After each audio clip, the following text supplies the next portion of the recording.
we go. Alrighty, welcome. I am Heather Pierce Campbell, the legal website warrior. I'm an attorney and legal coach based here in Seattle, Washington, supporting online information entrepreneurs throughout the US and around the world. Welcome to another episode of Guts, Grit, and Great Business. I'm super excited to welcome my new friend, Jhana Li. Welcome, Jhana. Thanks, Heather. I'm so excited to be here. Yes, super happy to have you. I always like to give a shout out to whoever introduced me to my wonderful guest. And this time it was Marusha Murphy. So big shout out to Marusha. I think still need to get her on the podcast. There you go. So The I note to self. know. Note to self. That's right. But I'm super glad that our paths overlapped. I know we chatted a bit ago, and I think that there's a lot that we can tackle today, particularly if you're listening in the world of team building, right? Jhana Li lives in that world. She's got a super fun journey to share. Let's get her introduced. So, Jhana Li first discovered operations while van lifing her way through North and South America. She's been a CEO at multiple successful startups and coached hundreds more. After seeing countless founders stall out and trap themselves without the proper operations, Jhana started Spyglass Ops. Through operations, consulting, and recruitment, Spyglass Ops empowers founders to simultaneously scale their businesses while regaining their personal freedom. So I kind of feel like we have to start with the van life. We probably do. Yeah. I need a little background on Yeah. how that happened, how Yeah. it went. Do you Yeah. miss it? Talk to us about van life. Yeah. So pretty much, after college, I met a guy. He was like, "Hey, I'm starting a business. I'm moving into a van. Do you want to come with me?" And I said, "Yes, but only if we take the van to South America." Done. So that kind of set me off on what was like 2.5 years of traveling and living nomadically. And in order to support that lifestyle, again, he was starting and scaling his own business, and that was kind of my introduction to entrepreneurship, was watching him try and tackle these challenges. And as you do, you like weigh in, you try and solve problems together. And through a series of odd events, I ended up stepping into his business for what was supposed to be like 30 days, fill in for someone, and kind of whoopsied my way into the COO role at his company. I stepped into the company and just really not having any idea what I was doing. It was very intuitive to me where the Mm. gaps in the company were, where the wasted opportunities and the wasted resources were. And so I just started cleaning things up.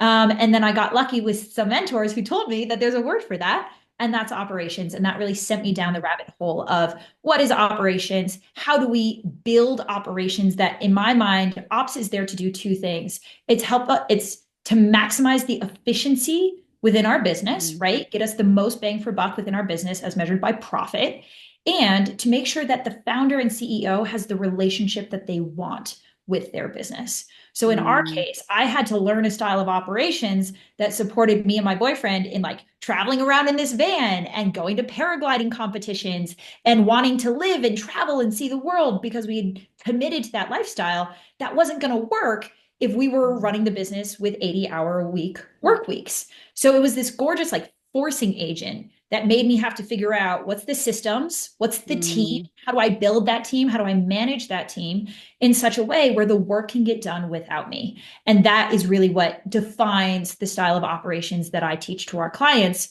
because I think we all start our business wanting freedom, but then we find ourselves years later never feeling less free.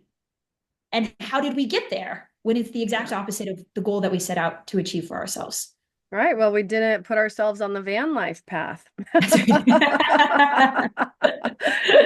Yes. And my recommendation is that you don't have to. You can learn the systems and team from the comfort of your own home, and we can help Right. you with So many that. people are like, how am I gonna learn this? I don't think Yeah. I can do Time van to get life. Yeah. banned. No, that is great. And you mentioned the phrase forcing mechanism, right? Yeah. And I think so often in life in general, Yeah. we end up with a forcing mechanism that causes us, whether it's health, Yeah. whether it's children with special needs, whether it's suddenly having to care for a parent, like whatever the circumstance, where suddenly we're forced to make a shift and evaluate things in new ways. And hopefully we do that sooner than later so that we are actually creating the type of business we like to be in.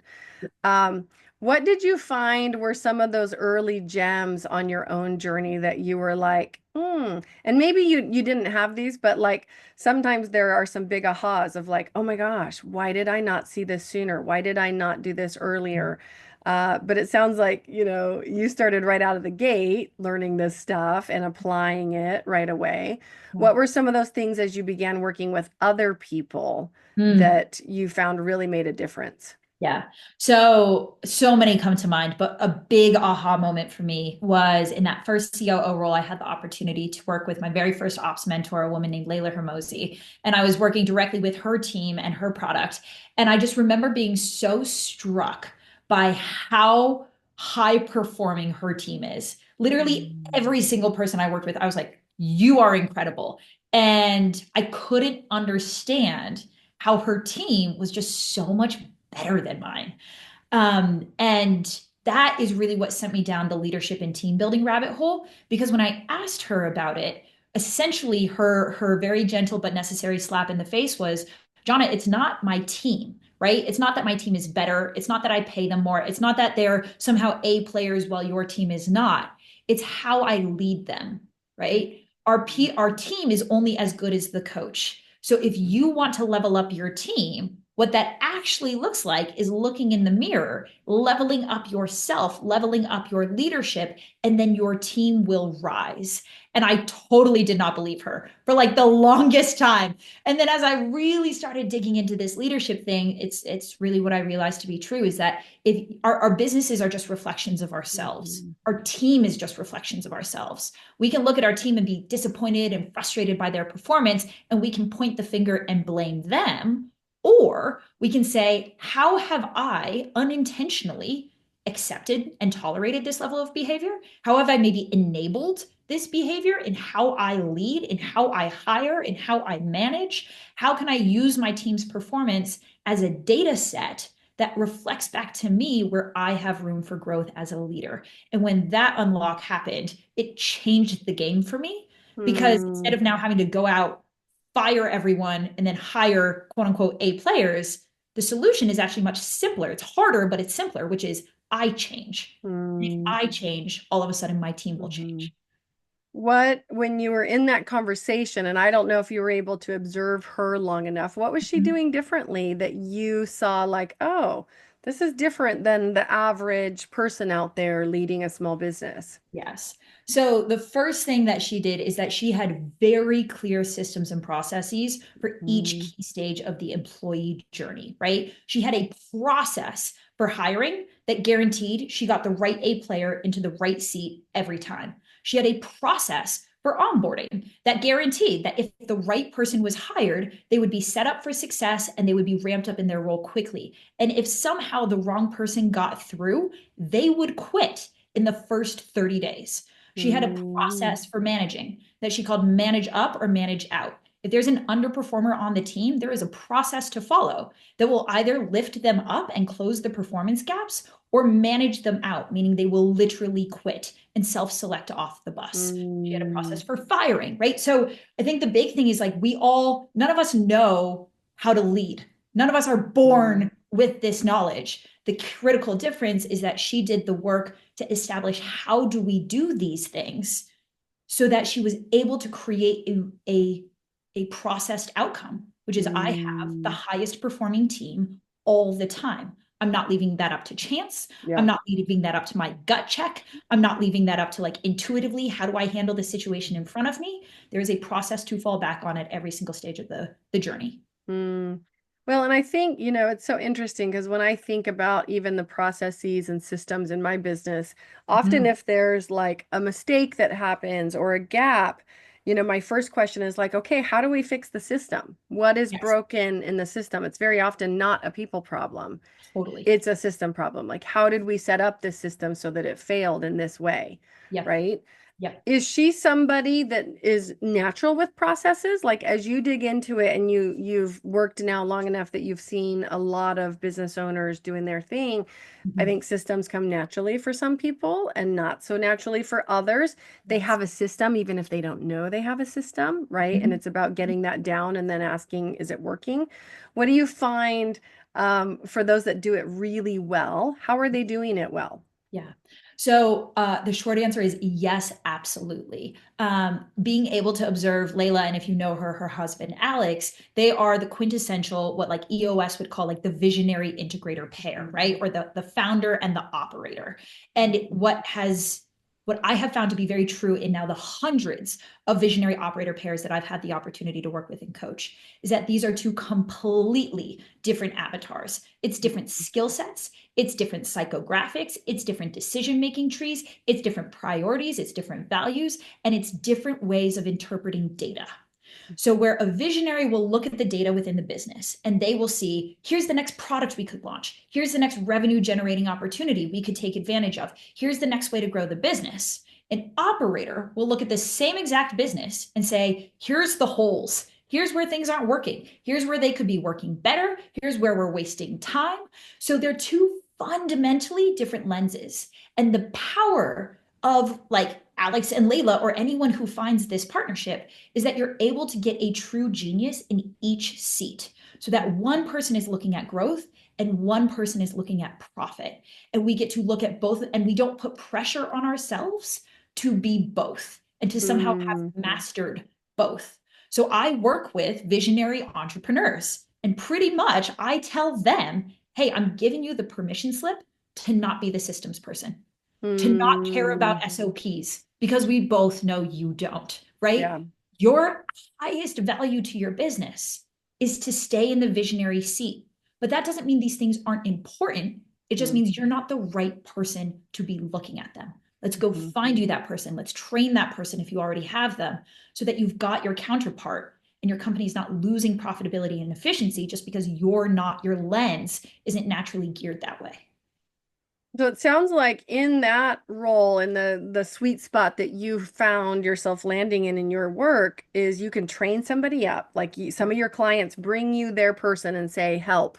Yes, exactly. Or you can also help them go find and train that person. Is that correct? Correct. Yeah. So we do an audit of our clients' businesses and we tell them, because again, the hard part is that I'm a visionary trying to identify an operator when I'm not an operator. So I don't know what they look like. I don't know Mm, how to find them. I don't know if I have the right person in the role or just a person that I like a lot and trust a mm-hmm, lot. So we'll actually do that vetting process and we'll give them our recommendation. Yes, you've got the right person. They just need skill and knowledge. Or no, mm-hmm, that person is either no longer a fit or they were never a fit. We have had some clients mm, fire their spouses, fire their siblings out of this role because the person you trust the most is not necessarily the same person who's going to be the best COO. Oh, yeah, Yeah. absolutely. Well, you raise a really interesting point, even about hiring and how people end up doing roles in businesses that, sometimes work out to be a great fit, other times not so much. And so often, I think people hire out of convenience, out Yep. of like, well, I don't know any better, and I like this person and they seem capable, so I'm sure they Totally. can figure it out, right? Totally. Yes. And yet, and I know we talked about this before going live, like there has been a season for so many of my clients right now where we've had to unwind some major problems with team and some contractors that came in, and they could have been in a business a while, long enough Right. to take control of enough systems that they can do a lot of damage on exiting, right? And Yes. there's like the systems for all of that and how you capture that information and how you maintain control of your business accounts and all of that, right?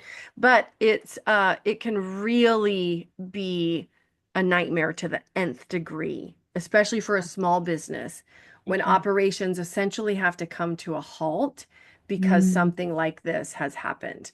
Can you yes. speak to your experience not only seeing that in some of the businesses that you've worked with, but also helping folks avoid that outcome. Yeah. So it's so funny because the call I was literally on just before this is to help a client with this exact situation, right? Hired the best friend into the COO role, not the right fit, is Yeah. absolutely ruining their relationship. They can barely speak to each other anymore, but she's become such a critical component of his business that if she were to throw up her hands and storm out tomorrow, the company could grind to a halt. She could cause a lot of damage on her way out, right? So how Yes. do we manage the situation? And again, guys, there's a process, right? The answer is not, I'm going to have a hard conversation and then thoughts and prayers. There's a process that will help somebody. And namely, I always see it as how do we go and take this situation from it being a me versus you? You're on the other side of the table from me. We're negotiating, we're fighting, and I have to get my way and you have to get out. How do we turn that from an me versus you to an us versus the problem? It's Mhm. you and me on the same side of the table. The problem is that we have you in a role that you're not a fit for. How do we work together? How do we collaborate to solve the problem? Because maybe the problem or maybe the solution is actually you're a great fit for the company, you're just in the wrong role. Maybe the solution is you could be a great fit for this role if you wanted to close certain skill and knowledge gaps. Maybe the solution, maybe, is that actually this isn't the right business vehicle for you with where you want to grow, with the role you want to fill, with how much you want to get paid. We can actually look at this together and objectively realize and both come to the understanding that we can't serve you in the way you want to be served. And if that's where we land, that sucks. And there's a lot of Mhm. grief and heartache in that, but it's actually okay. And we can work together and be collaborative in building a transition game plan that honors your needs, right? We'll keep paying you for the next 60 to 90 days. We'll bring in a replacement. Maybe you can train that person. I can give you a letter of recommendation and post about you on my social media and help align you with future opportunities. If it's us on the same team and the same side of the table, we now get to work together to find a solution that serves you and serves the business. But if it's you versus me, that's where we run into a lot of the emotionality that ends up destroying relationships and causing a ton of liability to the business, which I'm sure you know even better than I do how dangerous that can be. Oh man. Well, and I have a couple thoughts in follow up to what you just said, but where I want to start is in your, because it sounds like you can do an analysis of people in their roles. Yep. Are you using like known tools out there? Like I know there's personality assessments, there's the conal assessment, which is the it measures like your motivation, like what actually motivates your personality. That one is called the Colby, right? Mm-hmm. So there's different assessments. Are you using tools like that to help understand somebody, or do you have your own process? What does that look like? Yeah, the short answer is no. We've essentially developed our own process only because Mm-hmm. you're not looking, especially in the COO role, you're not looking for just the best personality type of a COO. In this client example, this woman who's in the role is actually a phenomenal COO. Mm-hmm. Technically, she is very proficient. Motivation wise, she is spot on. The challenge is culture and trust, right? She's not the right COO for this visionary. And that's Mm-hmm. so okay. That's totally Mm-hmm. okay. She deserves to go be the COO for a visionary somewhere else where they're exactly the right fit and they can do Yeah. great work together. But the challenge is that we've got this whole big relationship and all of this trust broken and all of this inability to communicate. And that's what's preventing us from just having the honest conversation that you and I just aren't the right fit for each other anymore. And how Yeah. can I support and serve you in going to find the thing that is the right fit? So the short answer is the process at a high level looks like identifying what is the hat that needs to be worn in the Mm-hmm. business. The big mistake that we make as entrepreneurs, you asked, how do we prevent this? The Mm-hmm. big mistake that leads us here is that we find people that we know, like, and trust, and then we build roles around people, right? So I like my brother. I'm going to hire him as my COO. I don't know what that means. So I'm just going to give him a bunch of stuff that he's good at and we're going to call that being my COO, right? Mm-hmm. So we get these Frankenstein roles built around individuals. Oh, it's yes. And to your point that you made before, these individuals, once you get far enough down the road, Mhm. actually have the ability to hold a business hostage if they Correct. walk out, if they stop running the systems and processes that they're responsible for, if they don't hand over account credentials, if they do any number of things that people do in the heat of the Yes. moment. I have a client who probably, I mean, I'm guessing it was like 8 months ago. We've had multiple conversations over the course of time, and I just said, look, this is not a good trend. This guy's going to end up holding your business hostage. You're Mhm. going to probably have to hack back all of your account. Like, Mm. and Yeah. unfortunately, that is where he ended up. In December and January, we have spent thousands and thousands of dollars trying to regain his business, trying to literally hack Gosh. his accounts. I mean, it's been Gosh. atrocious. And the unfortunate part is it could have been avoided. Right. Right. And it's really hard that the challenge that I see many small businesses face is they bring somebody on, this person becomes somewhat critical to the functioning of the business, even if they're not the best person for the job. Yep. And people, in order to avoid the discomfort of having those challenging conversations and learning how to do that well, they Yes. avoid and they say to me, well, I thought it was going to get better. I hoped Right. that one situation was just going to resolve, and it's like, Yep. it never does, folks. It never does. It does not Yep. resolve on its own. If there's a Yep. red flag that you are seeing Yep. early in the process, and the other thing from a legal perspective, you give up a lot of your rights if Mm. you are allowing a continued behavior or system or process that isn't really working for you to go on because you have not put that person on constructive notice that this is not working. Right. Right? Right. So Yep. it's, how are they supposed to know? How are they supposed to mind read? And it's your responsibility as the business owner to lead people not only through those conversations, but also to lead your business in the right direction. And, the unfortunate part is you're also doing your clients or your customers a tremendous disservice if you continue down that path, because at some point there's going to be so much disruption that impacts them as well.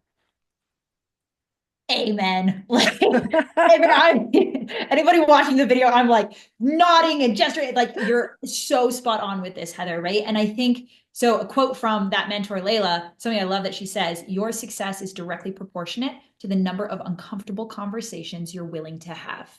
But the reframe that I offer people is that if you're backed by the right process, those conversations get to become dramatically less uncomfortable.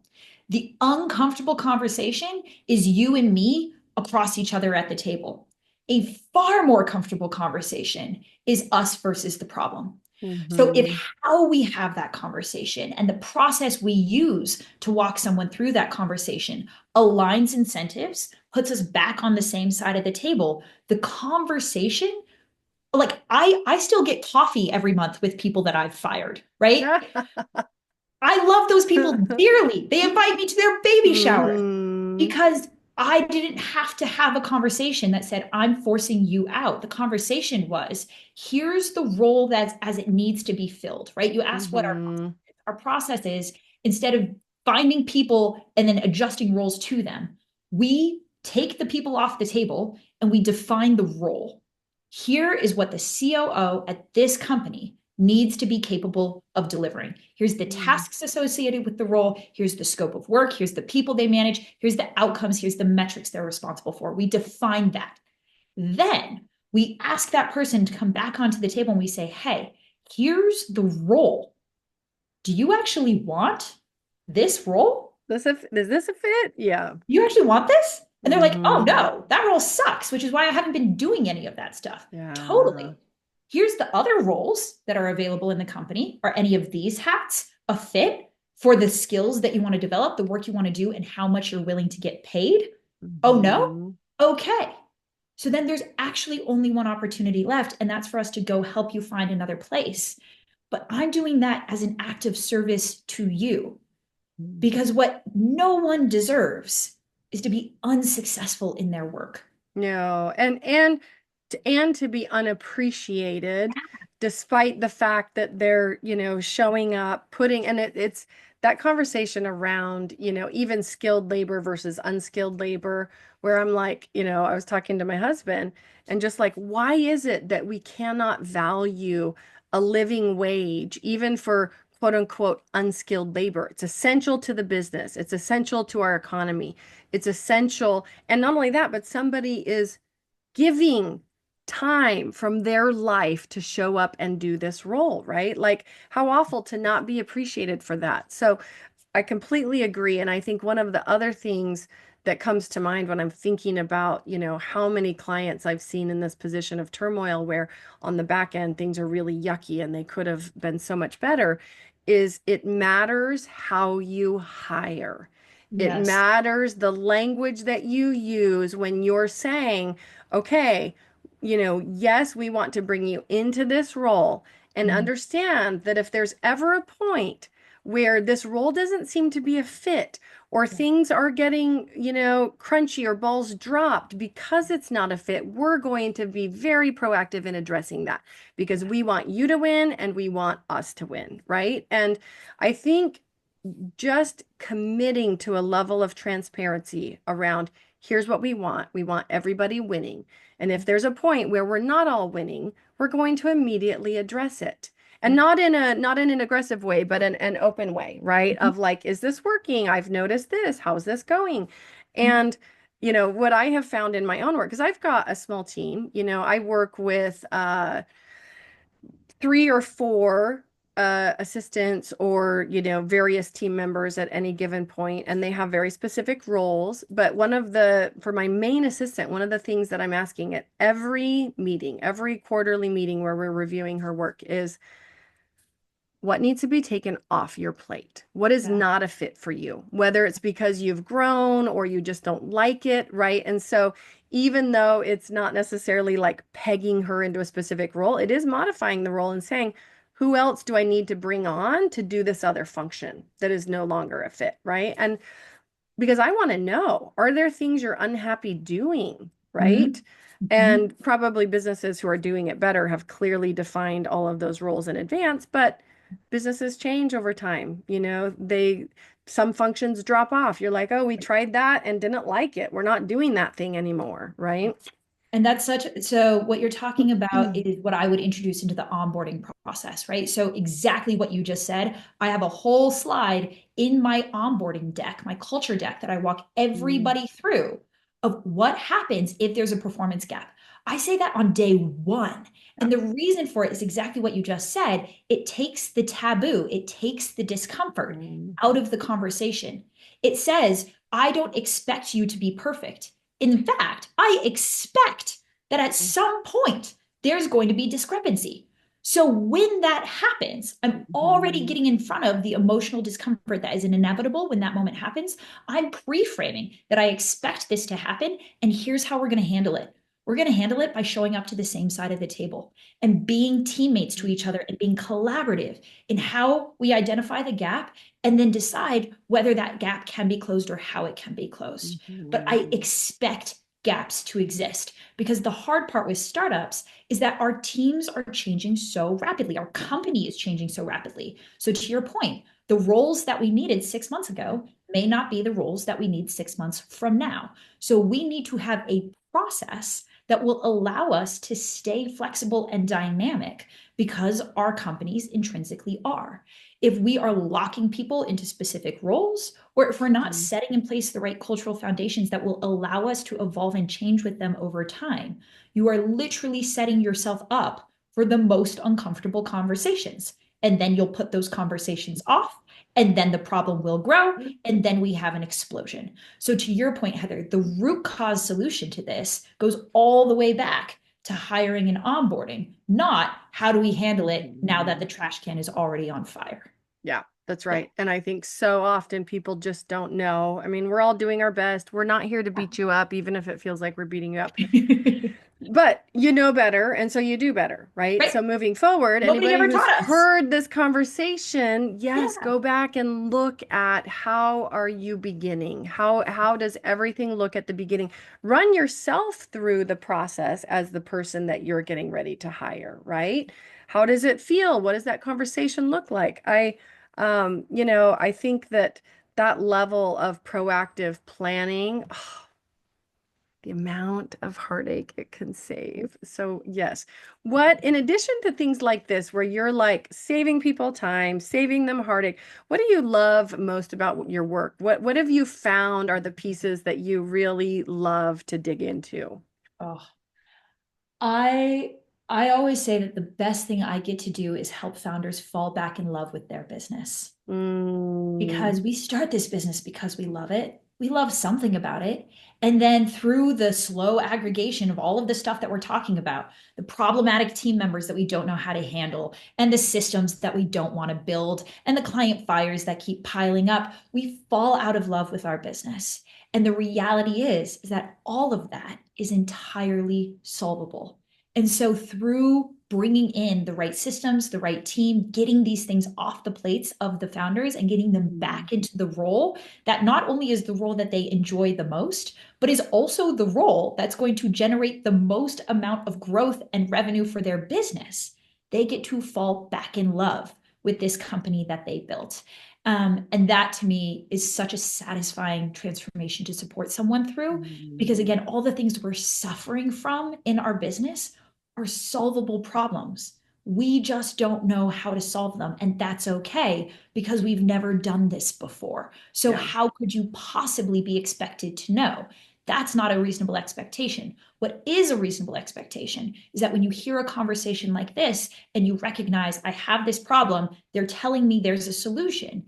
It is your responsibility to then go find that solution and implement it in your business. What I don't accept is people who back themselves into a corner and then say, I guess I just have to work 80-hour weeks and hate my life because grind and hustle tells me that's what it means to be an entrepreneur. That I Yeah. don't accept for anyone. Right. And I think so many people get stuck in that spot Me where they too. do not see the way out and Yeah. they almost lose the motivation to go find it, right? Right. Until Right. they hit a pinch point, a forcing mechanism Exactly. that forces them to Exactly. go find it. So, um, who are your favorite? Describe the kinds of clients and businesses that you like to work with. Yeah. So it's so funny because psychographically, you just hit the nail on the head, which is most clients find us when they're at the bottom of the well, right? Yeah. They literally have tried everything else. They're ready to burn their businesses to the ground or exit them at a fraction of what they wanted tomorrow because they just can't stand it anymore. I Mm, can work with those clients. They're not my favorite because I have to tell those clients, unfortunately, you're so far down the well that it's going to take 3 to 6 months for you to even start climbing your way out of it. And now you have to hold on and persist for another 6 months in a situation that you hate. What I yeah. love are the clients that say, hey, I think I might be starting to fall down a well, and I don't want to hit the bottom before I start to look at solutions. Can we be proactive? So, like Mm, demographically, we work with generally online based startups. They're doing between 7 to 8 figures a year. They're trying to scale their systems and their team, and the founders trying to get themselves out of the day to day weeds. My favorite mm, people are the people who look into the future of their business and say, I don't like where my relationship with my company is going. I don't see how to work myself out of some of these mm. hats. I don't see how to grow without me just putting more hours in. Yep. And I don't choose that for myself. I know there must be a better way, and I'm willing to go out and invest in finding it. So I never hit the bottom of the well. Yeah. It's I look at my own clientele and the number that show up proactively versus the ones that are Right. like end up in tur and there's a And mix we of have a both. lawsuit. Can That's you help right. me? It's true. There's a mix Yeah. of both, and sometimes you get forced into one side or the other. But um, the, when because I want to talk about those folks who find themselves in distress, right? And I know what that looks like. And I've had folks, in fact, I had a consultation with somebody yesterday who's clearly in a state of distress. And I think the challenge in supporting some of those folks is that they're so desperate for a solution. Yes. It's like you can almost just see the tears popping out of their eyes because if we can't solve this problem in this 1 hour, Right. You know what I mean? This pain is going to continue. And Yeah. it's really hard to help people get back to the long-term vision and the mindset of like, yeah, you're going to have some endurance to build your way out of this, Yeah. right? And that is the journey of business. Yes. How much do you find yourself in the mindset coaching side of things versus logistics? Such a good question. So we find ourselves in the mindset coaching side so much that I actually went out and partnered with an executive coach to help our clients on exactly that. Yeah. Because the mindset is the difference between our clients that get good results and our clients that get great results. Their ability to change how they lead. Right? What I said, our Yeah. businesses are just reflections of ourselves. So my team's whole job when we do that audit is to pretty much just hold up the mirror and say, here is how, with the best of intentions, you are bottlenecking your business. And here is Mm-hmm. how you must grow and change if you want your business to grow and change. For the clients that are willing to sign up and do that work, we now have an executive coach who will work with you on everything from strategy to leadership style to delegation and control to trust, the things that will make the long-term difference in building the version of your company that you want. And then Mm, tactically, we place a fractional COO like effective immediately to start help clearing. I think of it as the difference between like headaches and cancer, right? If a patient comes into the doctor's room and they have cancer, but the cancer is causing headaches, well, we need to fix the cancer. There's cancer in the body. We have to fix the cancer. But fixing the cancer is going to take 6 months, 9 months, and they still have splitting headaches.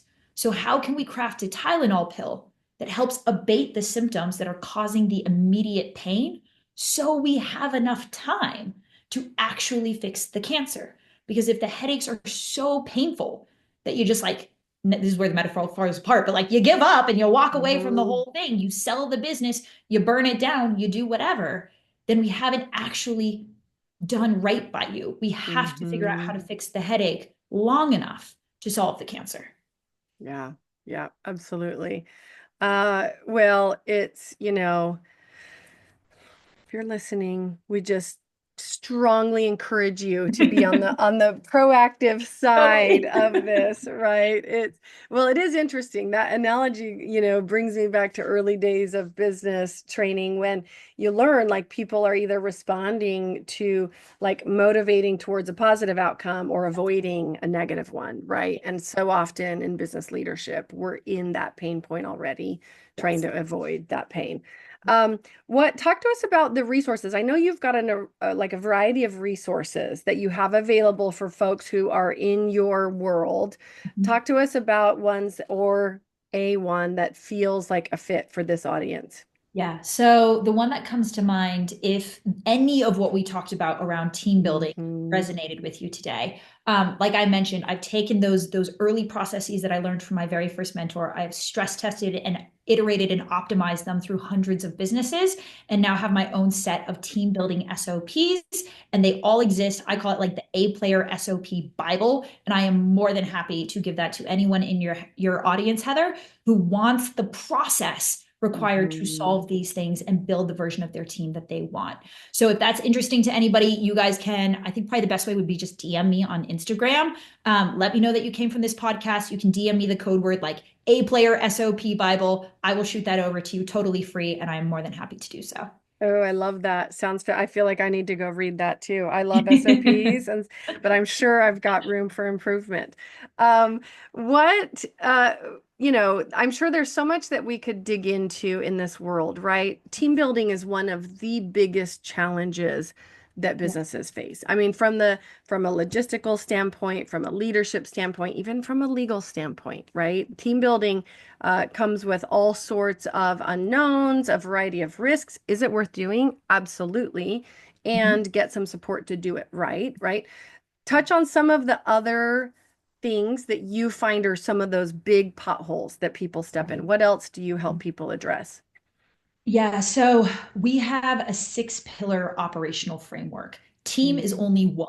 So one of Mm-hmm. six, right? The other five are strategy and strategic alignment, leadership. So that's what we're talking about in terms of leadership style, but also the leaders that you have in place within your business, Team is a major one. And then we have communication, like meetings, how Hmm. information flows through the business, Yep. systems, and then data.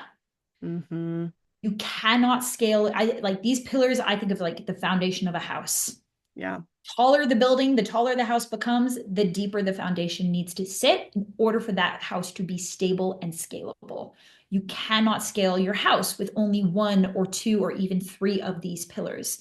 If you truly want a company that can scale and then sustain without you, it requires all six. So when we do that audit, those are the six categories we're looking at our clients' businesses through, and we're identifying specific gaps and areas for improvement. And we give them a health score Mm. broken down across subcategories for each of those six pillars so they know where they stand. I love that. Yes. People love systems, right? We love Love it. frameworks. We love Yep. pillars. I do a lot of talk about foundations as well because Yep. that's where legal fits, right? Is building out that strong business foundation. So I get it. And that was a great example. So folks, we talked a lot about team. We talked some about leadership. There's a lot more that gets Totally. tackled in the scope of operations and getting support with your operations so that those are done right. Jhana, so good to connect with you today. What final, well, first of all, a couple things. We know you show up on Instagram because you just Mhm. said DM me. Yep. Where else can people find you? Where do you like for people to come connect with you, follow you, find your resources? Where are you at online? Yeah, so Instagram is the best. The handle is Mm. at the Jhana Li.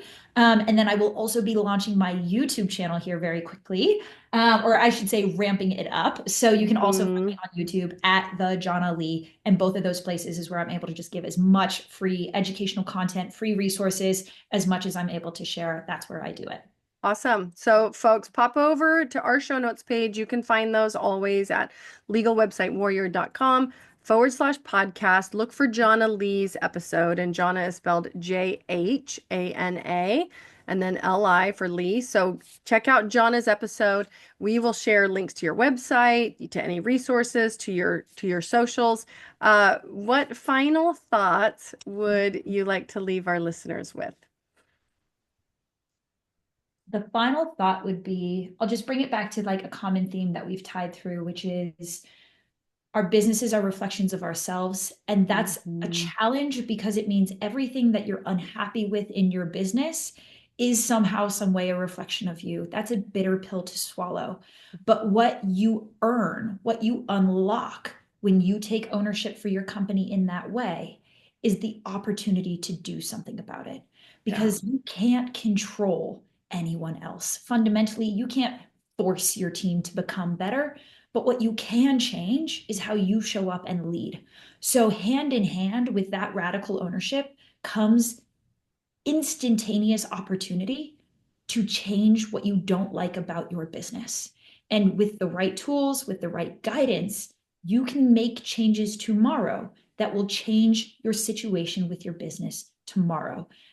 It's not as hard as it sounds, and it doesn't take as long as it sounds. We've had clients come back to us after 2 weeks and say, I feel like I'm running a different team. Like these people are just fundamentally different. I don't understand what happened. And all I'll reflect back to them is what happened is you changed. Mm. So when we take ownership for that, we offer ourselves the ability for immediate and instantaneous unlocks. And I hope that that is a saving grace for everyone who is maybe feeling a little disheartened at the end of this episode. Well, yeah, and I hope not too many people are, but it's real talk. Building a It's real team talk. is not a small thing. It's not an easy thing. It's an essential thing. What I love about what you just said though is I think also the level of honesty that you invite from a team when you say and you show up to each meeting, what did I do to cause this to happen, right? Did I miscommunicate? Did I, where was there a lack of clarity? Where, and if you're genuinely interested in the real response, you'll get it, right? People want to be part of the solution. They don't Yes. want to be in the problem, Yes. right? And as soon as you shift that, I think getting and just opening the floor for that honesty where there's not any shame in that game, it Yep. just makes it so much easier. Like you said, that potential for speed to fix things faster because you're going to get to the root of it. Yes. And again, you're inviting your team to join you on the same side of the table. Yeah. They are not the problem.